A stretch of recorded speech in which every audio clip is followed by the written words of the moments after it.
বুধিয়ক বিচাৰক বহুদিনৰ আগৰ কথা। চীন দেশৰ এখন ডাঙৰ চহৰৰ নাম আছিল চিয়েনচাও। সেই চহৰত চেন হু কু নামে এজন বিচাৰক আছিল। তেওঁ বৰ বুধিয়ক আছিল আৰু সেই বুদ্ধিৰ জৰিয়তেই তেওঁ প্ৰকৃত দোষীক বিচাৰি উলিয়াই শাস্তি বিহিব পাৰিছিল। এবাৰ সেই চহৰৰে এজন মানুহে তেওঁৰ বেছ মূল্যৱান বস্তু এপদ হেৰুৱালে। বহুত বিচাৰ খোচাৰ কৰিও বস্তুপদ নাপাই তেওঁ বিচাৰকৰ ওচৰত গোচৰ দিলেগৈ। গোচৰ মৰ্মে কৰ্মচাৰীসকলে চোৰ সন্দেহ কৰি বহুত মানুহক ধৰি আনি বন্দী কৰি থলে আৰু নানা ধৰণে চেষ্টা কৰি তেওঁলোকৰ মাজৰ পৰা প্ৰকৃত চোৰজনক চিনাক্ত কৰিবলৈ চেষ্টা কৰিলে। কিন্তু বন্দীকেইজনৰ কোনেও হৈ নাকাৰিলে। সকলো কথা গৈ হু কুৰ কাণত পৰিলগৈ। বহুত ভাবি চিন্তি তেওঁ নিজ বুদ্ধিৰে এইবাৰ চোৰ ধৰিবৰ বাবে এখন জাল পাতিলে।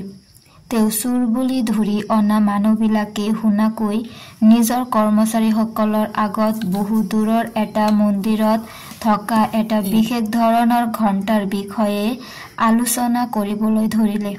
তেওঁ কৰ্মচাৰীসকলক আলোচনা প্ৰসংগত ক'লে যে সেই মন্দিৰত থকা ঘণ্টাটো ঐশ্বৰিক শক্তিসম্পন্ন ঘণ্টা।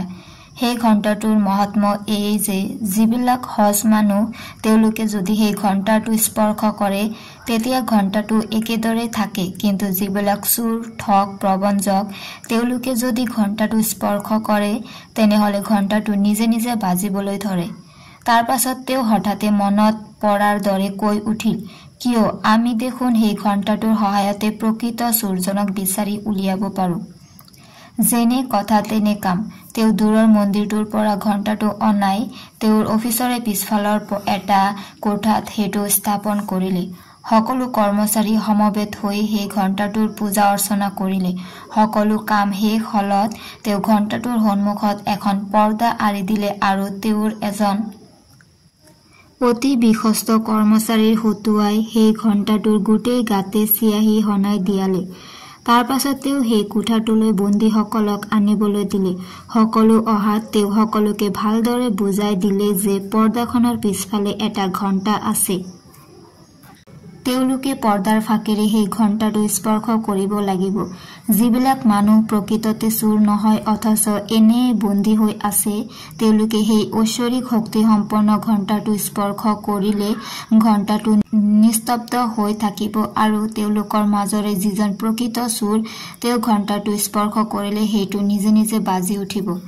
এইদৰে কথাটো সকলোকে ভালদৰে বুজাই দি তেওঁ এতিয়া বন্দীকেইজনক এজন এজনকৈ ঘণ্টাটো স্পৰ্শ কৰিবলৈ আদেশ দিলে।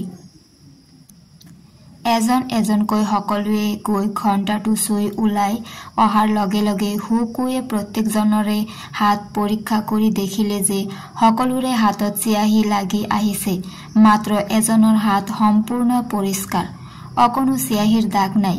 তেওঁ তৎক্ষণাৎ সেইজনকে বন্দী কৰিবলৈ আদেশ দিলে, কাৰণ তেওঁ জানিছিল যে যিজন প্ৰকৃততে দোষী সেইজনে ঘণ্টাটো কেতিয়া নচুৱে আৰু সেইটোৱেই হল প্ৰকৃত চোৰজনে বাজি উঠে বুলি ভয়তে ঘণ্টাটো স্পৰ্শই কৰা নাছিল, ফলত তেওঁৰ হাতত চিয়াহী লগা নাছিল। বিচাৰকৰ জেৰাত পিছত তেওঁ নিজৰ দোষ স্বীকাৰ কৰিবলৈ বাধ্য হৈছিল। সন্ধিৰ বাহ বুদ্ধিৰে কাটিব লাগে।